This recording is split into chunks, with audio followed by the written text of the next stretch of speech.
welcome to The Wild Review. I'm The Wild Reviewer, and welcome back to Rewild. Hello, everybody. Did you miss me? I missed you, and I mean it. Welcome back to a little internet series that I like to do because I got bored one day. Now, I've been gone for a little while. That's what we call a season hiatus, but I have been doing other things, and if you know me personally, you'll know I'm busy. I'm a busy bee. But it's very possible I could be attracting some new viewers, so if you're new here, and you didn't see the first season, let me catch you up as to what we are doing. Hello, welcome to The Wild Review. I'm The Wild Reviewer, and today I'm going to review a thing.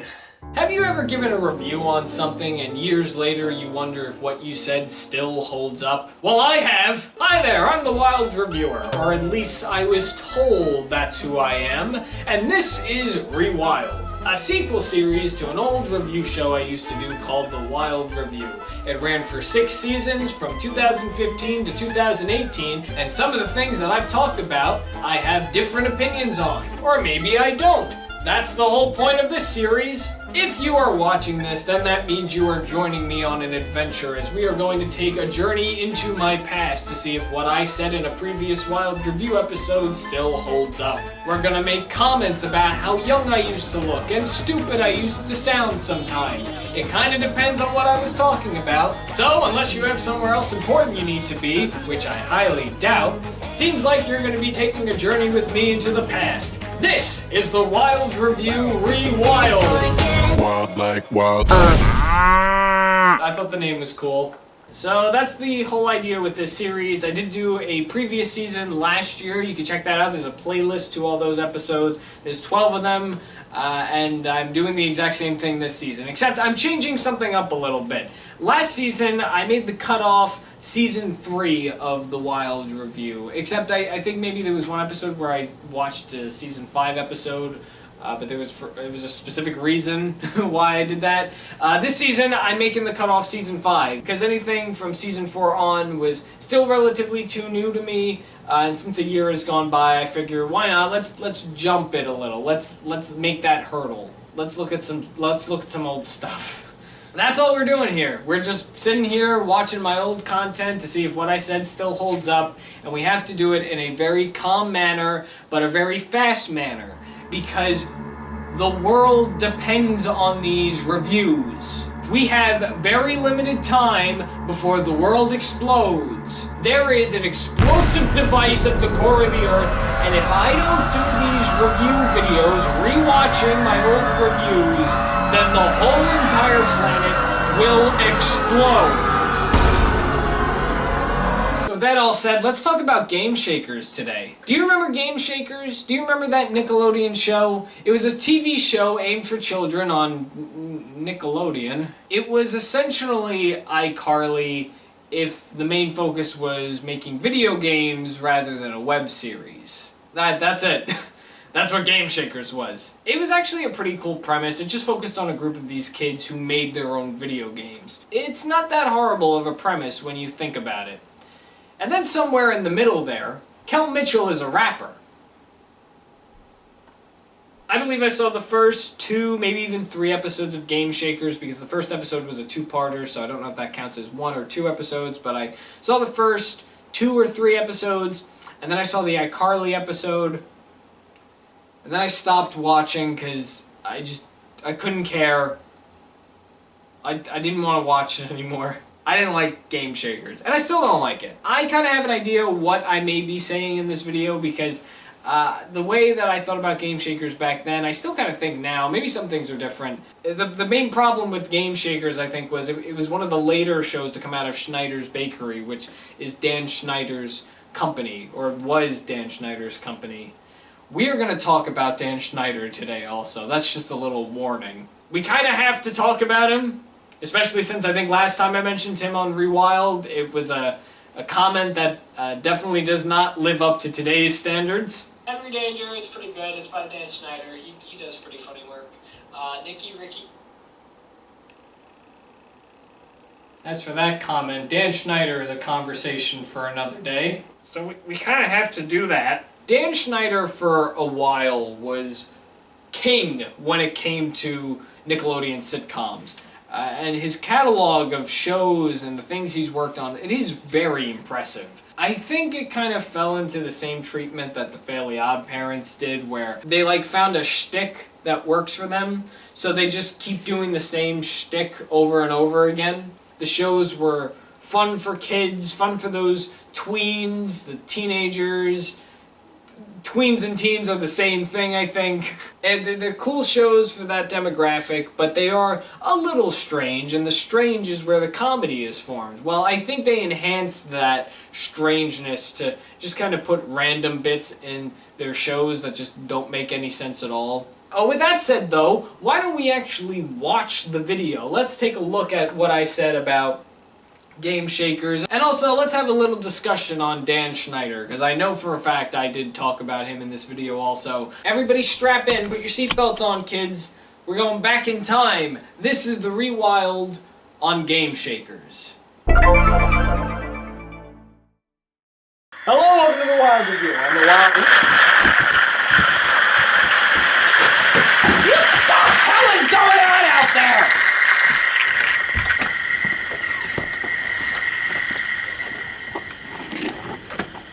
Oh yeah, I forgot that happened. We're gonna ignore this bit of the episode. This is again when I was doing a story with the Wild Review. If you're new to this series and me, it's probably worth mentioning that in the early days of the Wild Review, I tried to make it a show.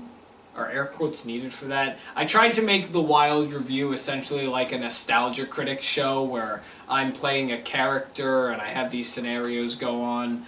And this was the start of my Halloween special, which was the next episode. After season 3, I dropped the story, I dropped the character, and I started being myself a little more.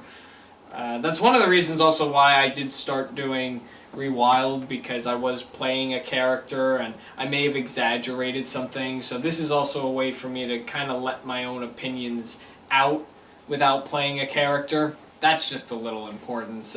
So we're going to just forget about this beginning. Although I do like this beginning. At the time I was very excited for it, and it's still kind of cool.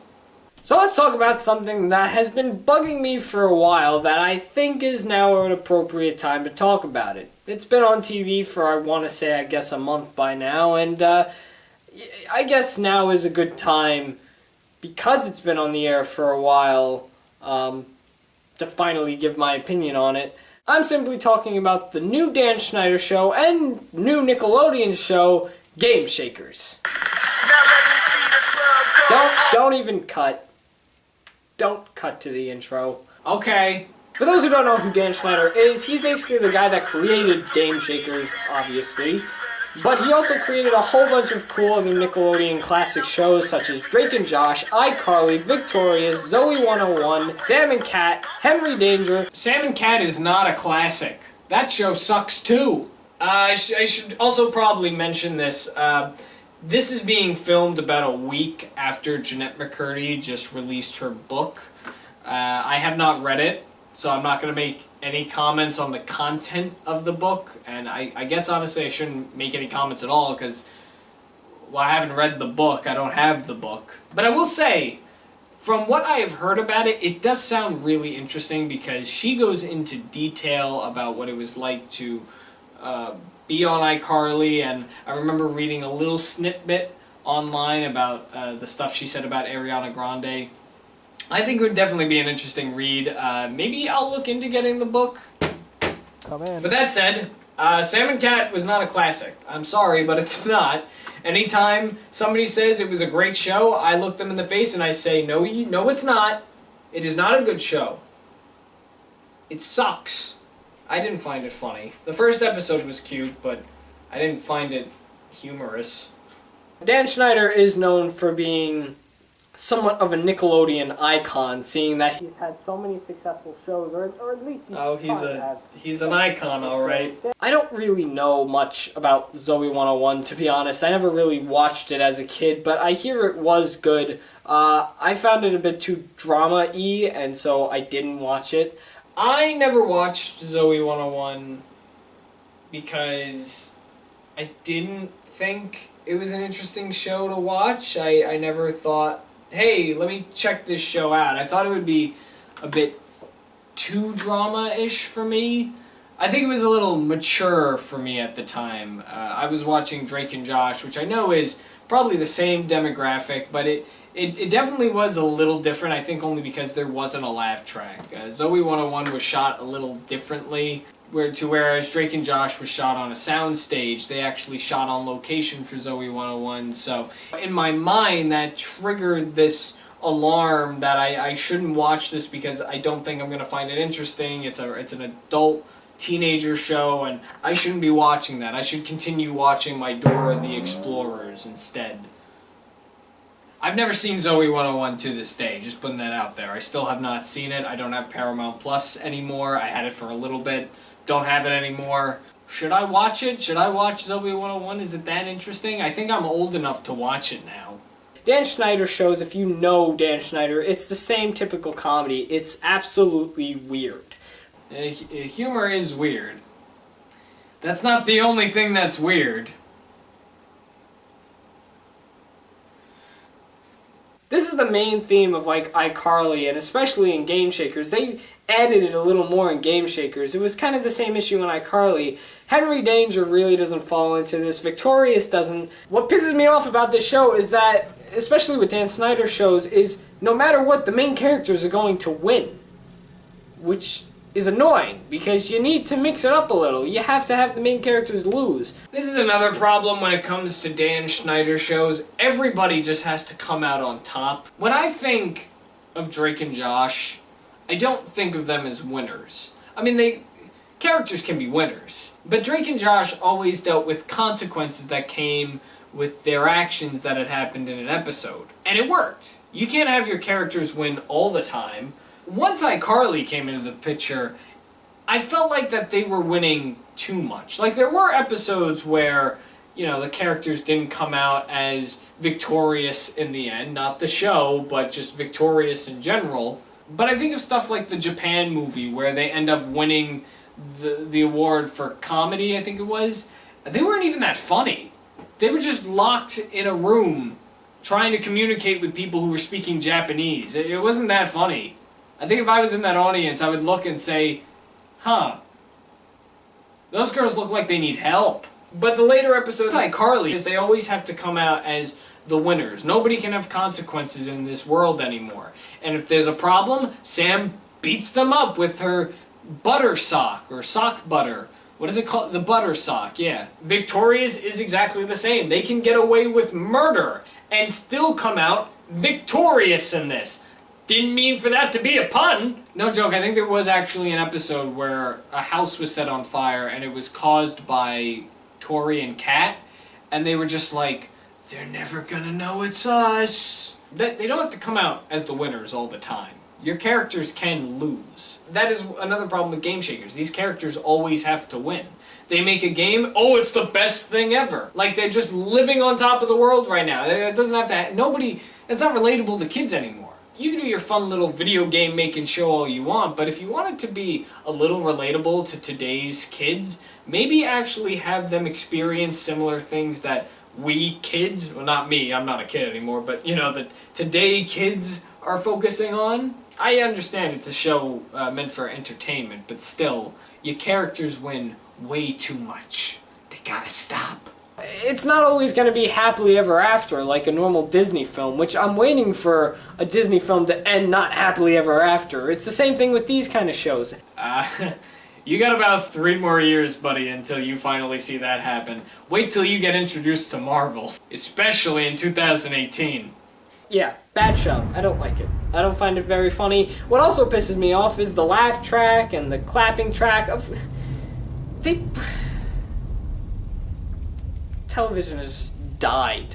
The laugh tracks and clapping are definitely an issue also. They connect with the idea that these characters just can't face any consequences. It's like any time the characters succeed, you need the typical, oh yeah, laughing, and the small little annoying cheering. Not even with just this show, but every kid's show nowadays. There's always a laugh track, and they put it everywhere. Like, everywhere there is a laugh track, because you're supposed to laugh at everything. We can be serious sometimes, you know. There could be serious moments. Let's not talk about Game Shakers anymore, because I don't want to talk about it anymore. Let me just do a little quick thing of what I like about Dan Schneider, because besides what I just said, Dan Schneider is a pretty interesting and funny writer. He's made some awesome shows in the past, and all Dan Schneider shows are connected because they live in the same universe. Sometimes characters from other shows would make an appearance, which is pretty awesome, because I love hearing conspiracies about, like, these shows are in the same world, and in the fact that Dan Schneider's world is all just one big world. I think that's pretty awesome, so props to him on doing that. I plan on doing that one day if I make shows, putting it all in the same universe. The Schneider universe is just broken. There's no other easy way to say it. It is just destroyed at this point. To this day, I think shared universes are a really good idea. But there needs to be rules. You need to make sure everything is consistent, and you don't break the fourth wall, because if you break the fourth wall, that's where you can find yourself in kind of a hole, a paradox. That's the better word. You create a paradox. We are meant to believe that Drake and Josh, iCarly, Victorious, Sam and Cat, Zoe 101, Henry Danger, and Game Shakers are all set in the exact same universe. We know this because various characters from all these shows have guest appeared in each other's shows.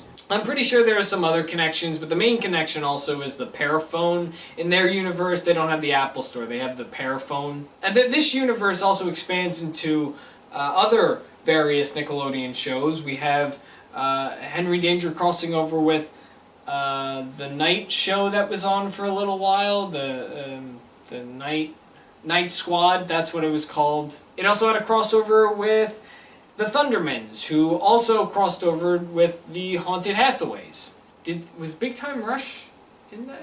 I think they may have also crossed over into Big Time Rush. Now I gotta find it. Now I gotta find this. Did Big Time Rush guest appear on that?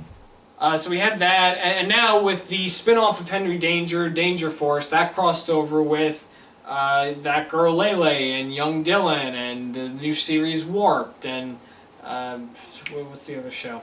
The Side Hustle one. Yeah, and it expanded into various other shows now.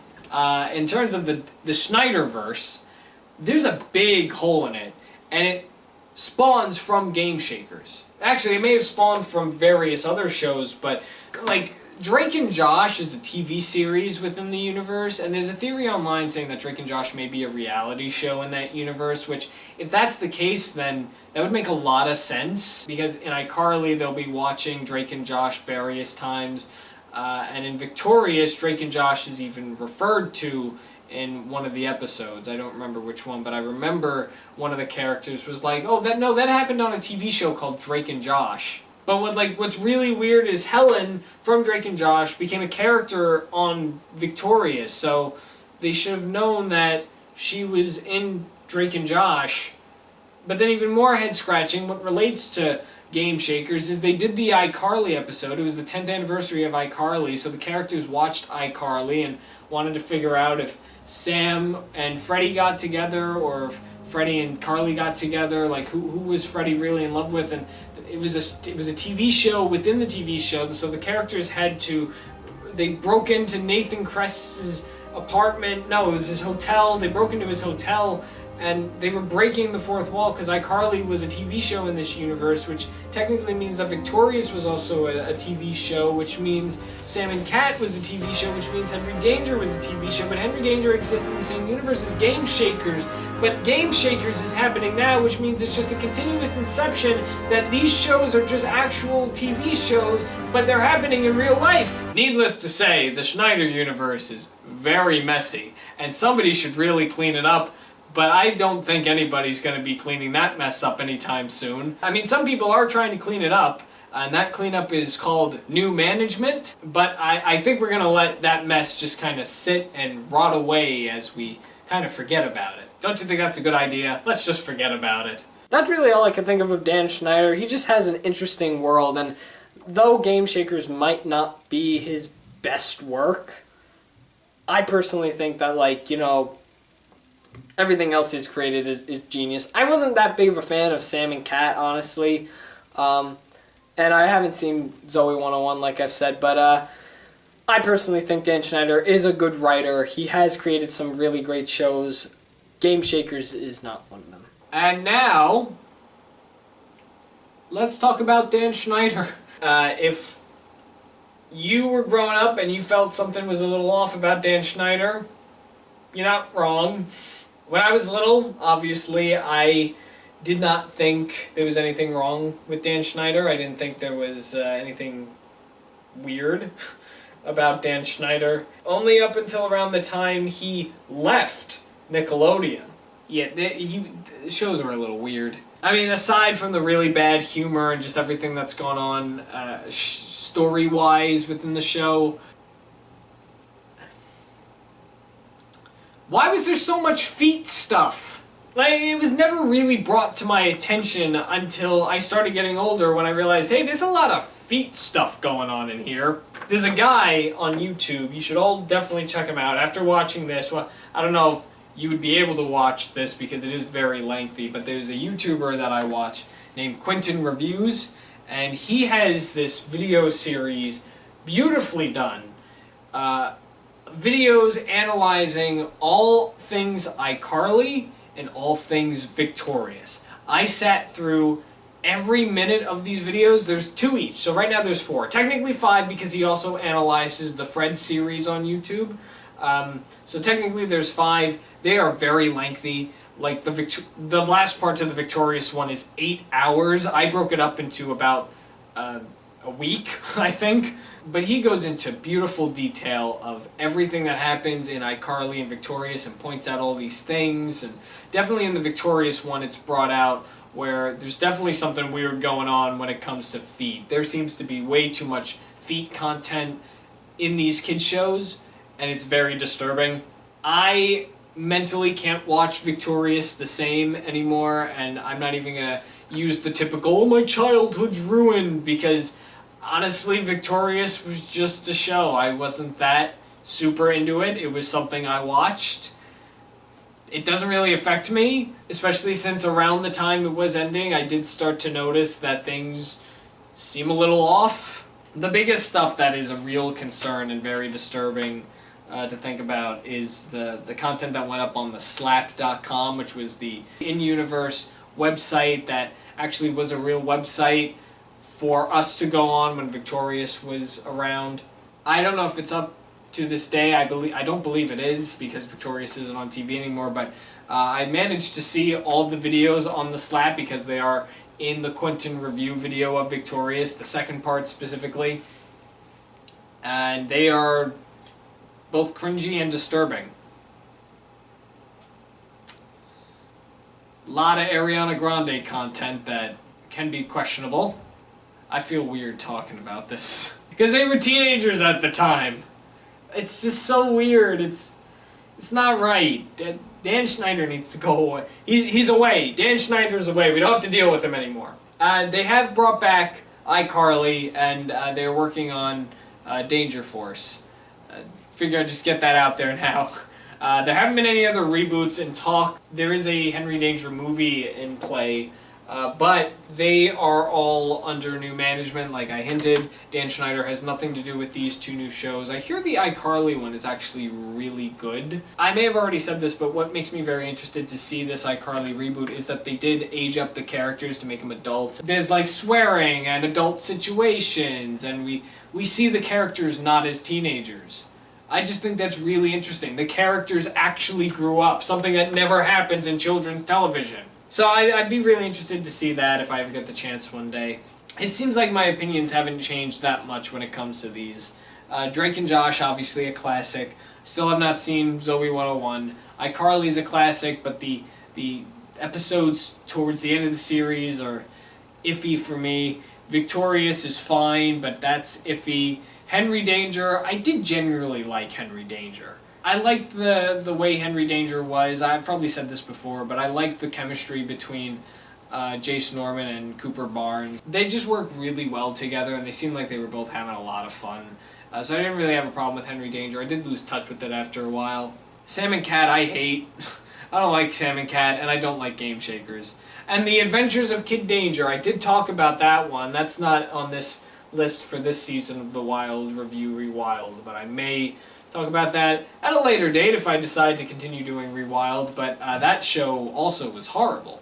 And that, my friends, brings us to the end of this Rewild. This Game Shakers Rewild has brought back some memories, and I don't want to think about them. I don't want to. I don't think anybody wants to think about the stuff that Dan Schneider has done on these shows. So that's what I gotta say on this matter.